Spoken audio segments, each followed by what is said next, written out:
All right. Welcome, everyone. We're here with Spencer Freeman, Kettlebell Transformation client, and Grant as well. Hello, Grant. How are you?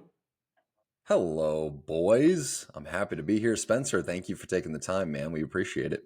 No, you guys, thank you so much for inviting me on. I really appreciate it.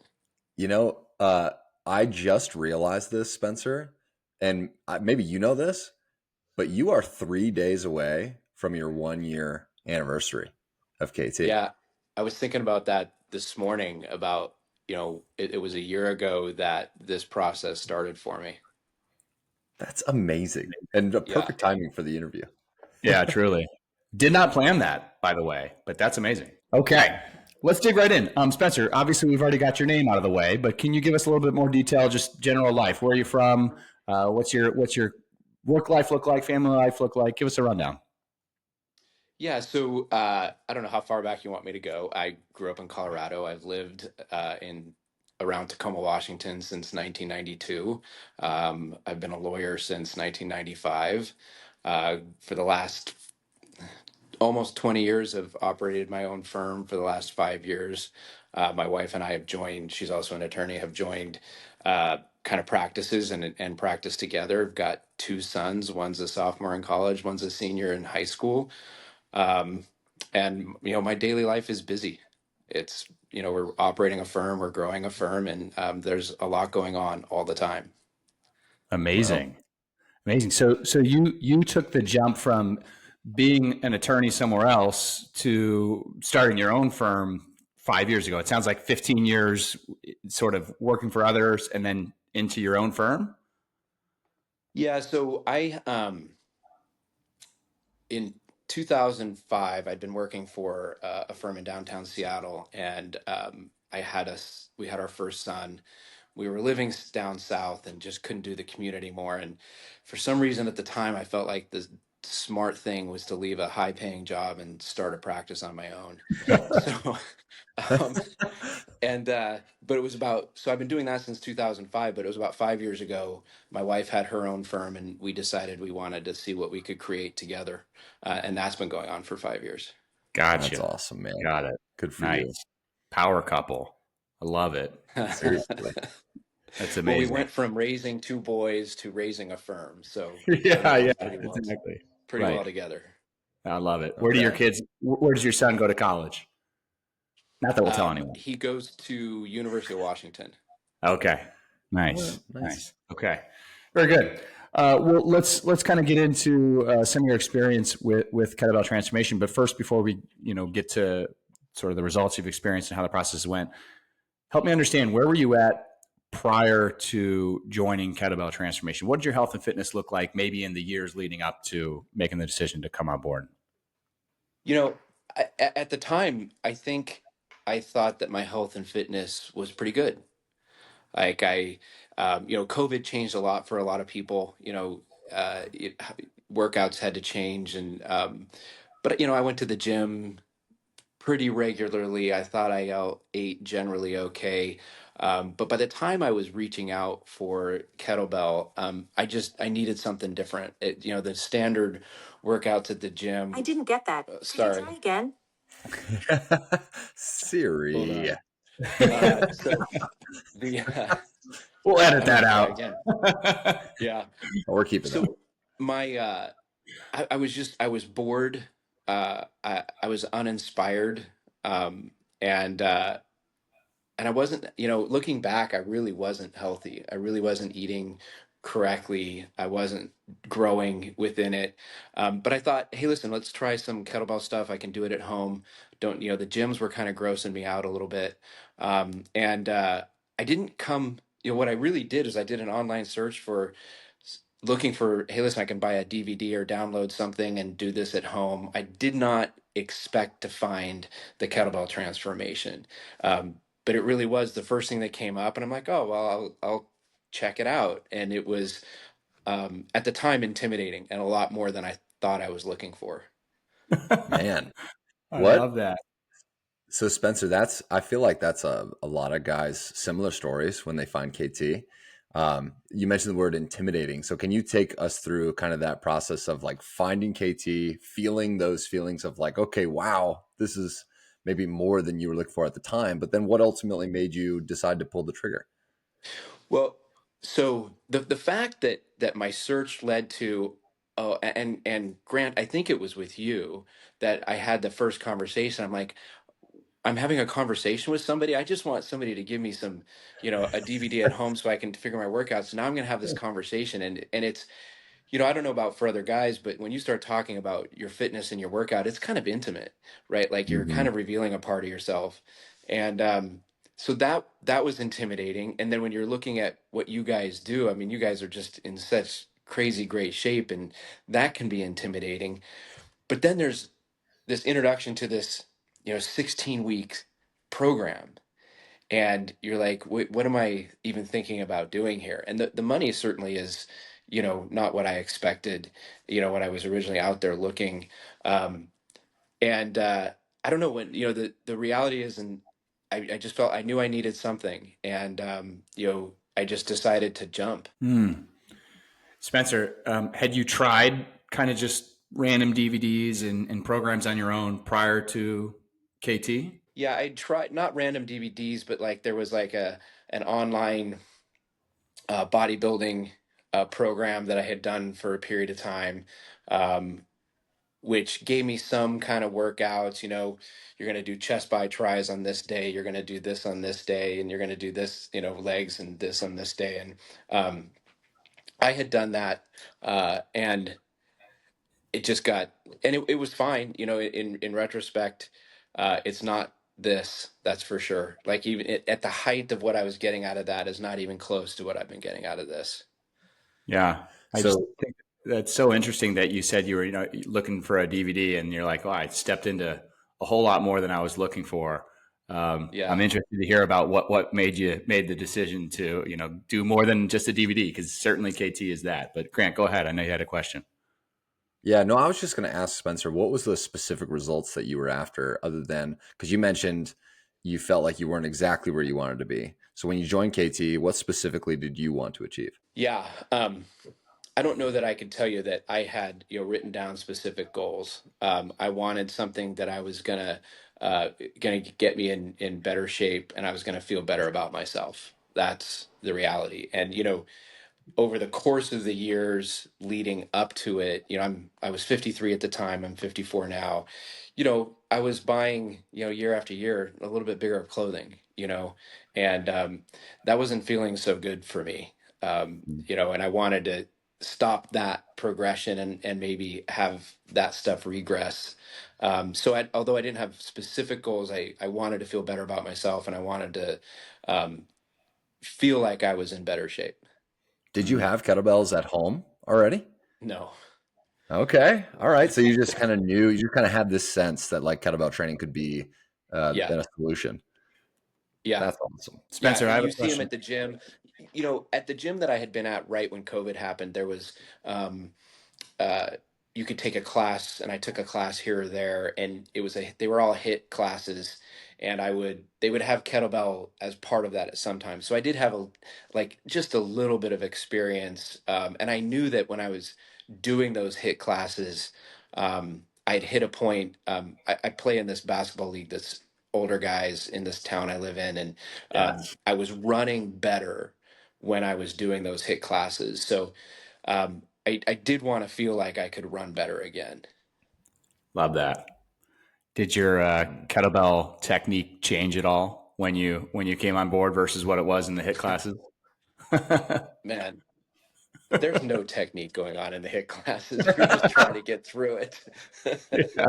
Like it's, one of the things that really, I knew once I made the decision and started this process, and you guys, and I think Sean, you had walked me through a workout, and understanding what the technique is really how well you guys do doing that over Zoom or Loom or whatever you're going to use to teach. Like the ability for you guys to teach really good technique in that arena. Because if you don't have good technique and you're throwing kettlebells around, you can hurt yourself. Yeah, that's the truth. I can still remember one of our first sessions right when we were getting started. in the garage. And I mean, you made quick strides. I remember, it was early on. Talk to me a little bit about that in terms of coming on. Obviously, you said this was more than you kind of thought you were going to get into, but how was the onboarding process for you? How do you feel like that set you up for success, or what was your experience like? So I think the onboarding process was amazing. I think that the program you guys have put together, and I've wanted to ask you guys, like, how do you know? Is it just your years of experience? How to put this together? It's what I view as like such amazing, genius, layered learning, right? You're going to get a baseline to understand this concept. It's true with the workouts, it's true with the food program that you put together. You don't put too much at once, you guys. I felt like something and a concept is introduced, we're going to work on that concept, and then you're going to build on that. And I think that I think the onboarding process was truly amazing. It gave me confidence that maybe I can do this program. Love that. You're Love making me that. cry, Spencer. Yeah. Did you just turn the interview around on us? Is that what just happened right there? Who's interviewing who now? That's what I'm trying to figure out. We just got lucky, honestly. We threw it together and just prayed for the best. The, the truth is, we Grant and I we've been doing this for a long time. We put together group training programs in our gym in Chicago for 7 years prior to KT even becoming a reality. But in our last 2 years of running Chicago Primal Gym, we started to coach people online more intimately, more one-on-one, where we started to put nutrition and lifestyle into the equation along with training. And so that was a big step in the right direction for us to understand this like progressive sequence of trying to teach people habits around more than just their training. But it wasn't until we shut the gym down completely and went the kettlebell transformation route that we decided we're going to start everyone at the basics of kettlebell training, and we're going to layer in the skills sequentially over time in a long-term programming roadmap. And that took us 9 years of working together and coaching people to finally get there. And I still remember the day that Grant came into the gym, probably 2 years before we shut down. And I came in the morning and he had this whiteboard all laid out, just laid out for like, it was pretty much the kettlebell transformation system. And he had it all laid out. And this was way before the gym ever even shut down. And it was typical Grant. He was like 25 at the time, I think, probably, right, Grant?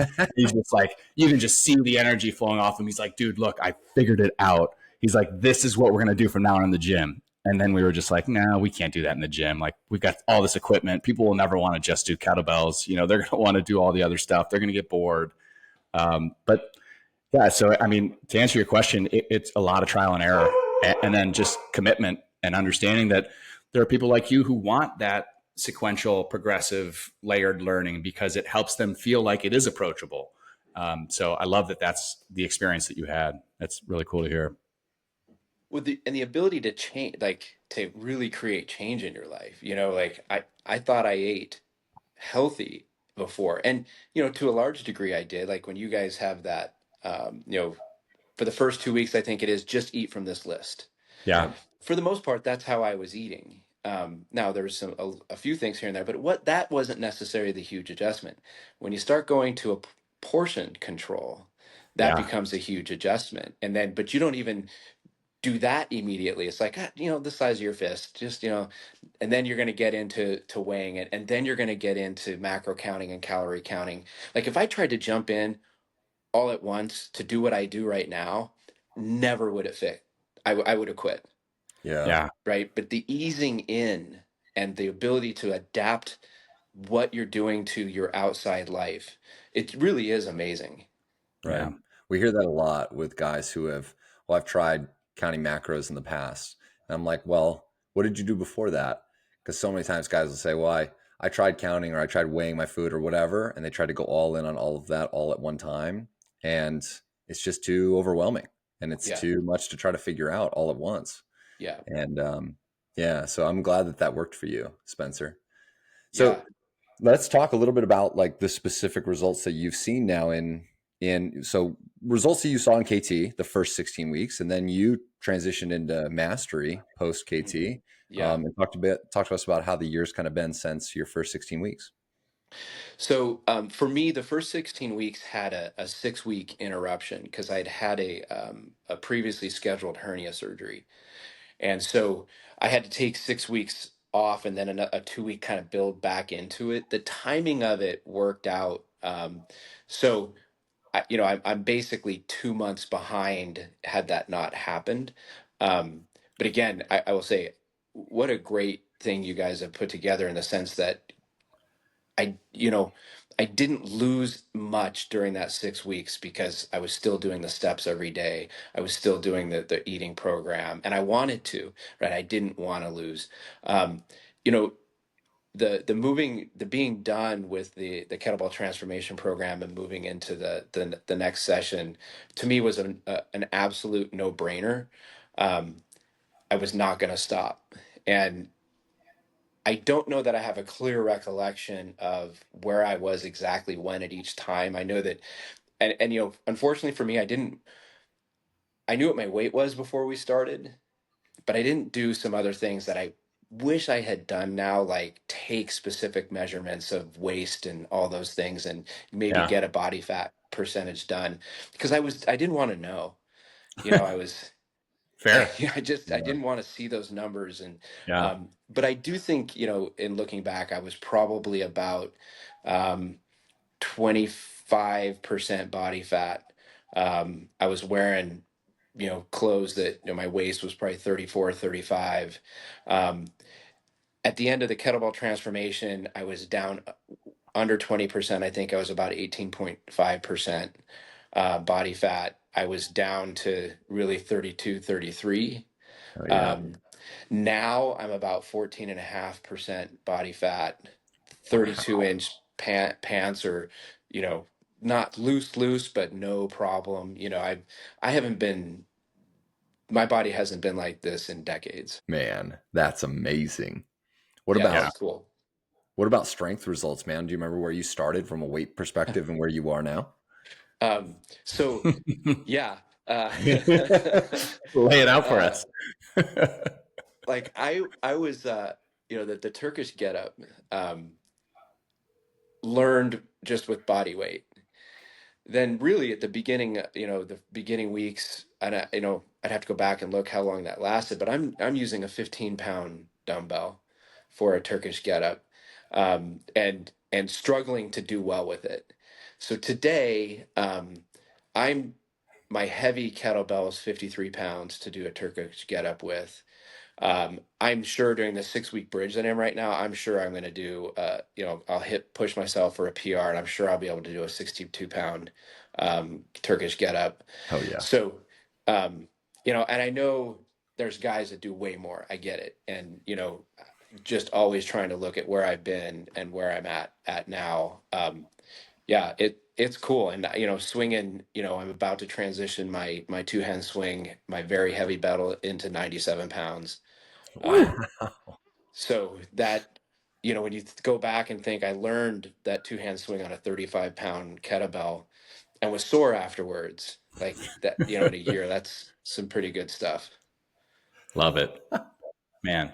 So obviously that means a lot when you're actually working with the bells. You're handling heavier weight, but how do you feel like that's carried over to everyday living for you? If I if I consider where I was at a year ago, last November, last December, last January, you'll it, we're doing this push in growth in our firm, and that can always be intimidating and scary. And you're investing money into the business, and you've got to hire employees, and you've got to move locate. I mean, there's all this stuff going on.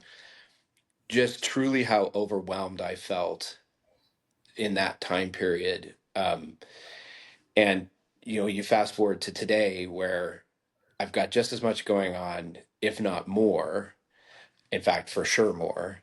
And I don't feel overwhelmed. I don't feel I feel clear. I feel strong, and just emotionally and physically. I feel like there's challenges that we're going to take those challenges on. Now, how much I can connect that to kettlebells, I don't know, but what I can tell you that that's really the difference. That's when I look at what I'm doing now versus what I was doing a year ago. The difference in my life is I'm doing this every day. I'm doing kettlebells every day. It's how I wake up. It's the first thing I do 4 days a week. It's something I'm committed to. I mean, one of the things that I've absolutely understood as a result of the kettlebell program is that there's this huge difference between motivation and discipline. And, if I'm unmotivated, that's nothing to do with it, right? It's an Mm. emotion. And discipline and seeing that discipline result in tangible results, lead to tangible results. I've never seen that in this way before this program. Not Mm. in some ways. I mean, every life goes through phases, right? I Yeah, don't want to disregard certain Of important course, phases of my life, but um, I would say top 10 or 10 differences in my life for sure. man. mm. Maybe top five. We'll go top five. You'll go with top five. Yeah, So, We'll claim top three. Spencer, do you feel like others in your life, your wife, your kids, do you feel like they feel it too? for sure. Absolutely. My wife, um, first of all, she likes the look. There's definitely that. Um, Yeah, buddy. the, Hell and yeah. you know what?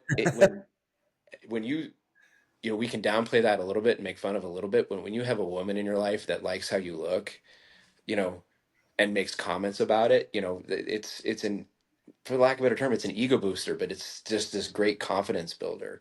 And she and Absolutely. I have been together since 1996. Like we're not new to each other. Um, Hell but yeah, yeah. for sure. And you know, I can watch. There's just we did a seminar for some people about 2 months ago and hadn't seen uh, this guy in probably since last November, and he's like, "What are you doing? Like, you're so lean." He's like, "What have you been doing?" Or hadn't seen somebody else in a couple of months, and they're like, what's going on here? Like, what are you doing? So for sure, most people can see, everybody in my life can see it physically, but I do think that my wife and my children see it play out with me, emotionally as well. Yeah. Do you ever flex on your kids now? Like, dad's the strong guy again? Well, so I could do that before, but that's, there's that dad I'm strength. still the dad, no matter what. So my kids and I, so back in my 30s, I was training in karate, and earned a black belt. My kids have been training in karate since they were 5 or 6 years old, and they're third degree black belts. And no question, they're more talented and technique savvy than I am, and no question, I could beat them. You got to make sure your kids know that at all times. Yeah, exactly. We'll make sure that they get that clip of this. We'll just pinch this tiny clip off and send it to them, just to know that's still the man at home. Yeah, I like it, Spencer. I'm wondering if we could take one step back, or maybe 3 or 4 steps back, because I do have one question for you that I want to get clarity on. You mentioned when you talked to Grant, getting to talk about your health and fitness was an intimate thing. Um, yeah, I hope you don't mind me asking one more intimate question to you. Specifically, yeah. I'm wondering, like, can you pinpoint when you feel like you were at your worst, or like when was your worst moment, or was there like a breaking point that had you be like, you know what, I need to go get help? Or can you take us back to like that decision point for you where you're like, I'm going to make the search, I'm going to type into the search engine or whatever it was? So I don't like I think things had been building, frustrations had been building, feeling lethargic had been building, feeling like I'm not in control, like I want to be in control.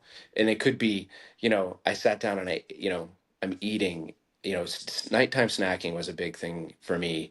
And I feel like I think there was just this building point where I was just like, I can't keep going the way I'm going. Like something has to change. I don't know that there was one moment. I just think that there was like this crescendo that was building up, um, and the gym just wasn't working. I wasn't going. I didn't want to go. If I was going to go on my way to work and use the showers, and the showers were kind of getting gross, and there's just these things that were becoming obstacles in my mind, and I just wasn't feeling good. Yeah, that's great. I mean, I think that's where a lot of guys are. Some guys have a moment, where they like see themselves in a picture, or they go on a hike or something and they can't finish it or whatever it may be. There's like a definitive moment. But I think a lot of guys have the same experience as you do, which is like he's just building and building and building. And then one day you wake up and you're like, all right, today's the day. Got to do something about it. Can't keep going like this.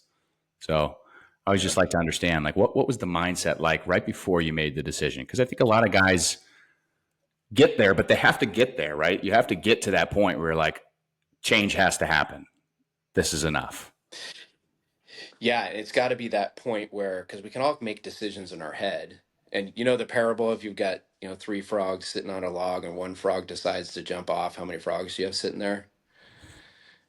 Well, the How, answer's the answer's three because the decision isn't the action, Right. right?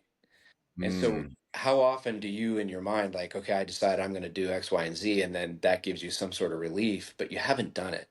And Yeah. so the right. reaching out to you guys and then the getting on the phone with Grant, right? Those were moments for me that I just had to leap. And I know myself, right? I know that if I overthink something, um, I'm it's just going to be paralyzing. And so it was, well, I was looking for a DVD, but okay, this guy wants to get on the phone. I'm just going to get on the phone Mm, and not allow myself to overthink it. And the same thing was kind of true with signing up and putting the money down. Right, it was never going to be a problem with my wife. That was never going to be a difficult conversation. She was going to be completely supportive of it. I just knew that I had to do it for myself and just not think about it. Hmm. Man. Did you know you needed to do that from like a personal accountability standpoint? Meaning, like, if you hadn't made that decision, put the money down, committed yourself, that you'd like talk yourself out of it, or how, what was the thought Or process there? even better yet than talk myself out of it, I'll do it tomorrow. Right, that's Mm, that manipulation. Right, I'm still made the right decision. Right, right. so I'm still doing the right thing, but I'll do it tomorrow. And that kind of fake accountability, Yeah, that's that historically is what I know about myself. That's man. that's every guy, man. I think that's every guy who was in the shoes that you were in 12 months ago. They're playing that same delay tactic, right? I'm going to do something about it. I know I need to make the change, but not quite yet. Not now. I got to wait until this happens. So it's really interesting to hear about your mindset in terms of you're just like, I'm just going to take the leap. I'm not going to overthink it. Because we get a lot of guys, candidly, we get a lot of guys who schedule calls and then they don't show up for the calls. And it's like, well, why'd you even Mm, schedule the call? But now to hear you say that, I'm like, well, a lot of these guys, they're probably intimidated. They just talk themselves out of it because uh, they say, well, I can take care of it tomorrow, or oh, this is going to be too weird. I don't know what this guy's going to ask me, or whatever. I mean, I don't know because I've never been in those shoes from a health and fitness standpoint. But hearing you talk through that is just kind of mind blowing. yeah, and thinking about going back and thinking about that intimidation, like for me, I've gone through enough difficult things in my life that I can look back and go, well, if I walk through that, I can walk through this conversation with this guy over the internet, right? You know. So true. And by the way, just so with people listening, if you haven't met Grant, he's not intimidating to talk to, right? I don't, he didn't, Grant, just so you know, you didn't do anything that creates that. It's just what's in my head. Yeah. Hmm. I think that's important though, what you just said, which is like you knew the fake accountability of, "Oh, I'll do it tomorrow," or I'll do it in a couple days. Because a lot of guys run into that. And a lot of guys, I think it's powerful to hear someone say they felt the same way, but they took action anyway. Because a lot of the guys that we talk to will run into that. They'll run into that, the decision point or the take action point, Yeah. and that moment can be overwhelming, um, because there's the financial investment, and that leads to a lot of emotional and mental accountability of like, oh shit, all right, if I'm going to be all in, I'm going to be all in. Well, and that's that. One of the podcasts you guys had given, I can't remember which one, and talked about that financial investment.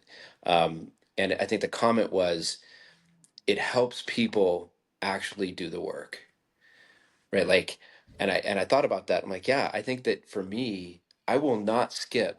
I've not skipped a day of steps. I've not skipped a workout. I'm not telling you I'm always perfect with my food, but I know, I'm like, I've invested into this. And you can think about that one of two ways. It could be, well, I've spent this money, I better not waste the money. But I think even better and more fine-tuned is I am actually investing into myself. And that's what these things are, right? It's not, it really is an investment into me. And by the way, not putting things off till the next day, which means a workout, which means those steps, that starts to translate into other aspects of at least my life, where I'm more inclined to, I've got a to-do list that's going all the time, and you can put some of those things off, but the more you put things off, the harder they are to accomplish, or the more difficult they become to embark on to begin with. And just kind of that mentality of like, I'm going to do this, bleeds over into everything. Love that. So huge. I feel like a lot of guys miss that right there, which is that if you're not taking action on the health and fitness and movement aspect of things, you're missing out on so much benefit in your life in other areas that you can't even realize because you can't, Yeah. it's difficult to draw. Like you even said before, I don't know if it's the kettlebells that have done these things for me, but I do know that the difference in my life is that I'm waking up every morning and I'm doing kettlebells and I'm going in and getting the steps. And I have more on my plate now, but I feel more at ease and more calm. And you can only experience that from doing it for as long as you've been doing it and being like, oh my goodness, this is taking care of myself means I'm better at everything in life. That's Yeah. huge, man. Yeah. And the I'm feel, pumped I for you. don't think there's, yeah, yeah, and you can't substitute the feeling of feeling in control. Spencer, I can assume that you now having the routines that you have around training, walking, eating, and being down at 14% body fat and feeling pretty confident that you're probably going to stay there is Oh a yeah. lot different than you felt when you were 25% body fat and, maybe working out consistently or inconsistently and not really sure of what to do to get the results that you want. And that's the feeling that I wish for every guy, is that feeling of like their peace around their health and their fitness. Sean says where it's a 0 to 1 scale. It's like either you have it figured out or you don't. And if you don't, it's in the back of your mind all Mm. the time. But if you do have it figured out, then you don't ever think about it. And then Mm. it allows you to be much more, just have the focus to go put on the other stuff that's overwhelming in life, which is stuff that happens in your career or your family or your kids. But you don't have that other thing that's in the back of your mind at all times. I think it's a great point. That thing that's in the just nagging at the back of your mind, right? It's true. It was for sure. My health, my eating, my, how I feel physically, my weight was just something nagging at the back of my mind. Even during times that I was, working out, and going to the gym, and it's not. You're right. It's like created room for other things. Yeah. Yeah. That's the word right there, right? Created room. And I almost feel like it, in many ways, this is at least my interpretation of it, not just for you, but for every guy who comes in and really makes the type of transformation you've made. The reason that you don't feel stressed out about all the things that you're managing right now is because you don't have that constant in the back of your mind. My health's not under control. My weight's not under control. I don't like the way that I look. I don't like the way that my clothes fit me. I don't like the way that my wife doesn't look at me anymore the way that she used to. None of those things are there anymore, taking up any of your mind space. So you have all this room now to go and actually face the challenges that are going to be there no matter what. But it's like, do you want those in a mind that's clear and open and feels confident about everything that's going on physically, or in a mind that's muddied up with all these things in the back? Because even if it's not at the top of your mind, it's still back there humming at all times. I Yeah. know because I was there for many years, and we talked to a lot of guys who have spent decades there. So that's really cool, man. I also think that there's this sense that, um, like, I think one of the things that your guys' program does really well is that, hey, listen, if you follow these steps, you're going to get results. And I think taking that mentality outside of just, the kettlebells and into life, if I follow these steps, I'm going to get results. That there's this confidence that exists. And, it's amazing for me to say that. I've been a trial attorney for almost 30 years. I've done some cool things in my lifetime, but there's not been many things that have given me the confidence that this program has. Love Oh that. yeah. It's really Yeah, cool. I'm completely blown away, to be honest with you guys. Just completely blown away by the effect that this program's had for me. Well, I'll say this, man. Not everyone has that experience because not everyone does what you do, which is they don't negotiate on their workouts, they don't negotiate on their steps. That is just a part of their life that they're unwilling to sacrifice, no matter how busy they are. And that's what it takes. You know, you hear it all the time in our community, but it takes what it takes. And you even said before, like the genius of the system and how you put it together. But the truth is, like the genius of the system is just the fact that it's so simple you can actually do it. And doing it is the genius of it, right? If you do it, if you walk every day and if you train with kettlebells consistently, if you eat healthy food, you're going to feel a lot better. You're going to have a lot less issues physically, and you're going to feel a lot clearer mentally. And so the genius is that you just like Yeah. didn't not do it, you know? So kudos to you, man. Well, I appreciate that, but for whatever reason, this word discipline for me has changed. You know, I can think of it could be 10:30, 11 o'clock at night, and I'm like, I've got to finish my steps. I've got to get on the treadmill, and my wife's like, you can just let it go once, and I'm like, I can't. No. Like, if I'm going to be disciplined and really be disciplined, then that means I've got to do this right now. Yeah. Um, and I don't know how you guys talk. I don't know where that came up in the last 11 months, but it for sure has. Who are you now, man? No, that we actually call that obsession. That's not kidding. Yeah, That but that's it. that's an That's an identity though. interesting. Yeah, that's an interesting thing to state the difference between, which is like an identity versus an obsession, because Yeah, there's a difference. There's a difference between choosing to do that situation that you just talked about, Spencer, being like, it's 11 o'clock, I got to get on the treadmill. There's a difference between doing that when it's the motivation for that is driven by some sort of end outcome, yeah, by like, I have to lose 30 pounds or I have to lose whatever it may be. And there's that situation. And then there's the idea of, no, I just have to do this because this is who I am. This is just what I do. And right, it feels weirder for me not to do it than to do it. right. And the end outcome is just something that kind of just happens along the process. But this, like training, getting my steps, eating a certain way most of the time is just, it's just who I am. And I just don't negotiate on that. I don't know what to tell you. I just don't negotiate on those things. Right. And I think it's unhealthy when it's so driven by the end outcome, where like that's the only thing that they're focused on, which that can lead to burnout, because you can be obsessed on a daily basis. And then once you lose that 30 pounds or the 50 pounds or the 100 pounds or whatever, we've had stories of guys who have lost 100 pounds before they came to KT and gained it all back, Right. because they were so obsessed with hitting that end outcome that then they hit it. And it's like they get to relax once they hit it. Yeah. I finally got to the promised land, rather than making the shift, making the change of just like, this is just stuff that isn't negotiable in my life. Are you guys just that uh, astute at observing human nature that you guys just have this understanding? It's- what did Bob say something about like that to us, Yeah, Sean? yeah. It's Yeah. I mean, it's an interesting observation, honestly, Spencer. But the truth is just I think it's the fact that most people are the same. They have really similar issues. They have really similar reasons for neglecting certain things. And then in order to make change, they go through a very similar process. And so honestly, Grant and I have just observed it so many times that you come to an understanding of like, I don't even know if I could lay it out in a framework, but I can see it. It's just like, I think we both see movement. It's probably like you see any type of specific law that you've practiced a lot. I would look at it Yeah, and or be a like, case. do you just read constitutional law books all the time? And you're like, no, this is an obvious sequential pattern that I've, uncovered from doing it for 25 years. Yeah. But yes, we do definitely get inside. And I think the truth is like the mindset side of things is like 60, 70, 80% of the battle for a guy like you to make the changes you made. It's not the kettlebells, it's not the walking, it's the switch to an identity of someone who just does that no matter what.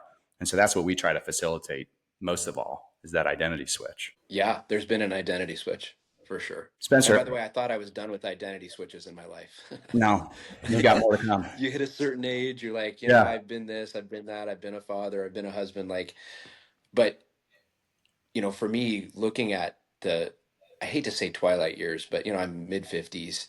But looking at my retirement years ahead, like I look at them so much differently than I did a year ago. Like I look at them as for sure I'm going to be active, for sure I'm going to be able to continue doing this, and I don't feel like I'm in my 50s. I don't feel like I'm close to retirement. Like that mindset's completely different. That's it right there, man. Ah, That's what every guy in his 50s needs to hear. That's mm. Yeah. the truth. I mean, do you honestly, so a year ago before you joined KT, did you actually have a different thought process of what your retirement years were going to be like? I mean, what was that? What was going on in your head? I think that I don't recall specifics. I just generally kind of felt like what do you do in retirement? You're just gonna maybe lay around or I don't know. Like I was maybe not even able to think that far because I just felt lethargic now. Like if I feel lethargic now, how am I going to feel moving into retirement years? Whereas, I think at this point, it's it's not that I can't wait for it, but I know it's going to be great. Can I, Sean? I know we want to get to the rapid fires probably here pretty soon.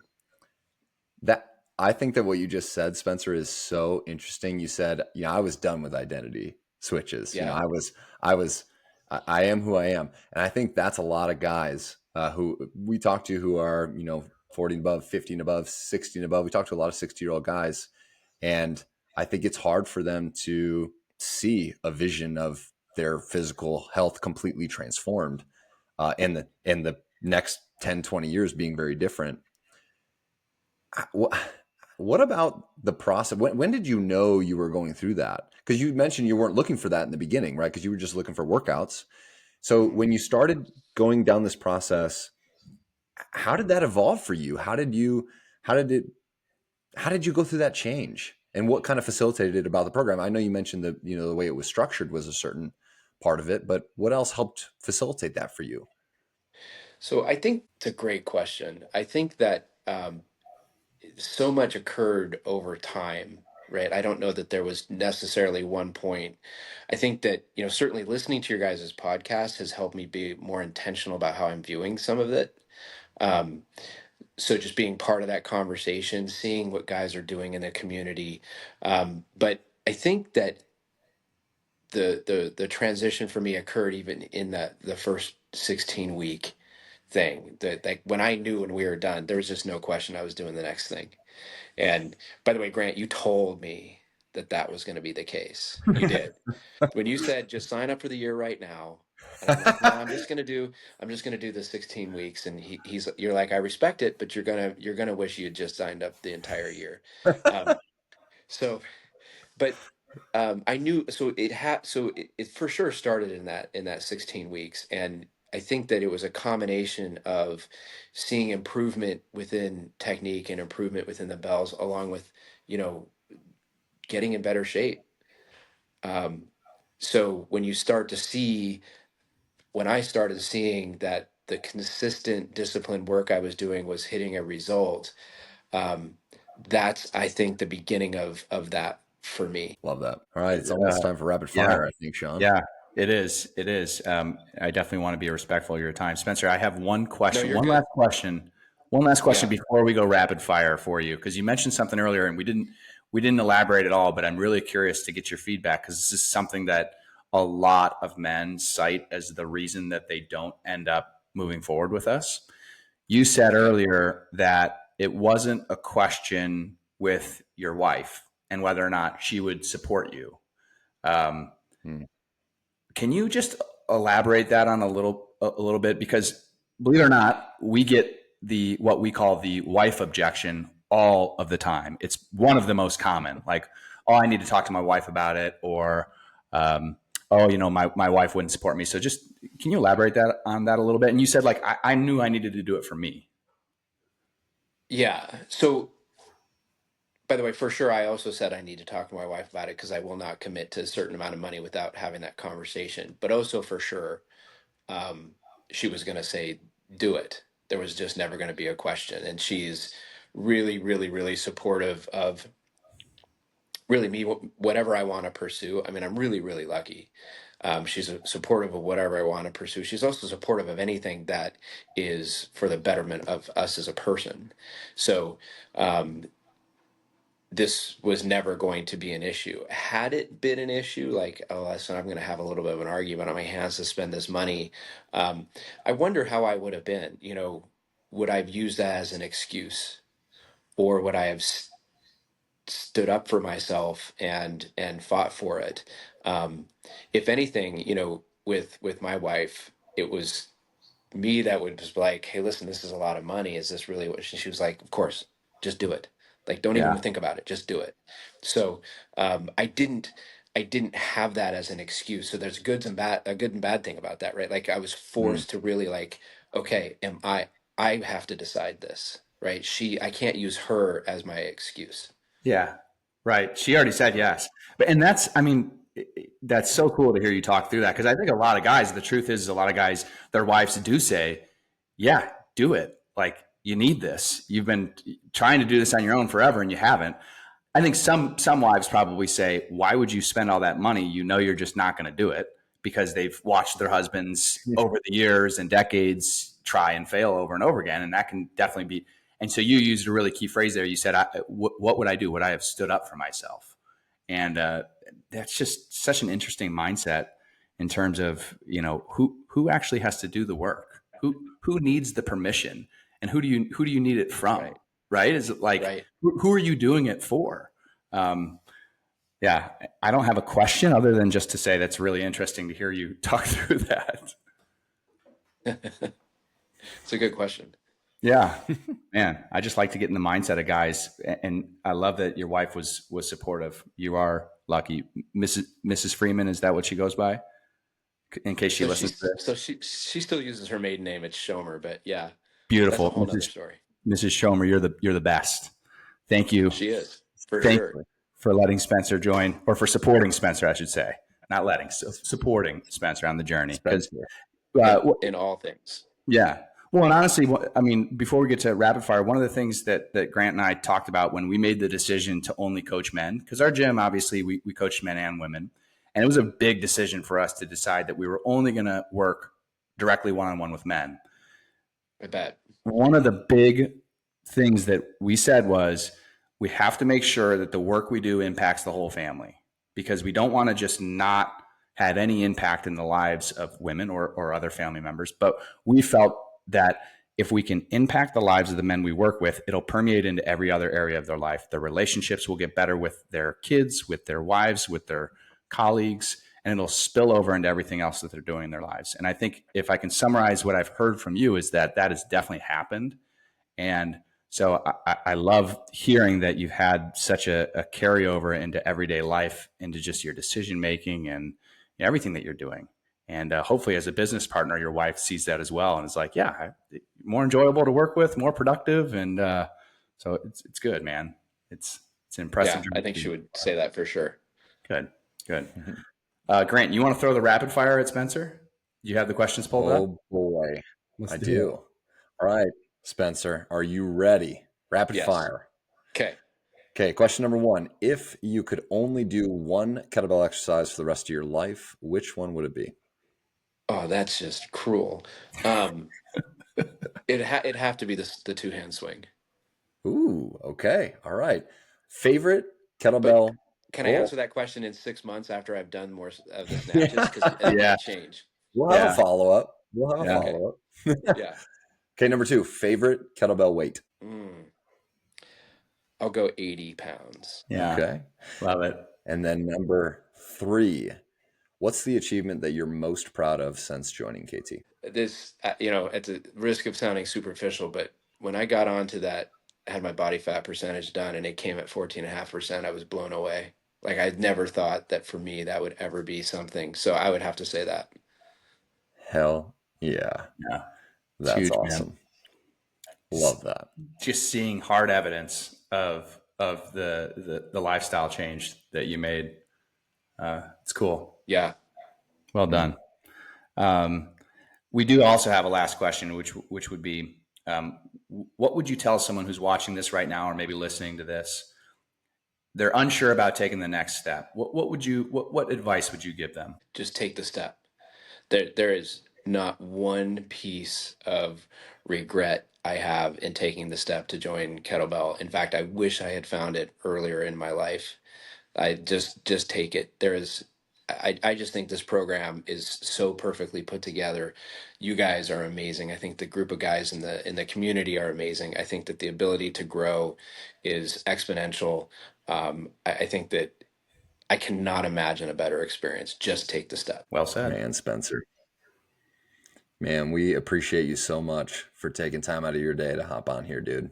Of course, I appreciate you guys. Thank you so much. Truly. All right, let me turn off the recording here.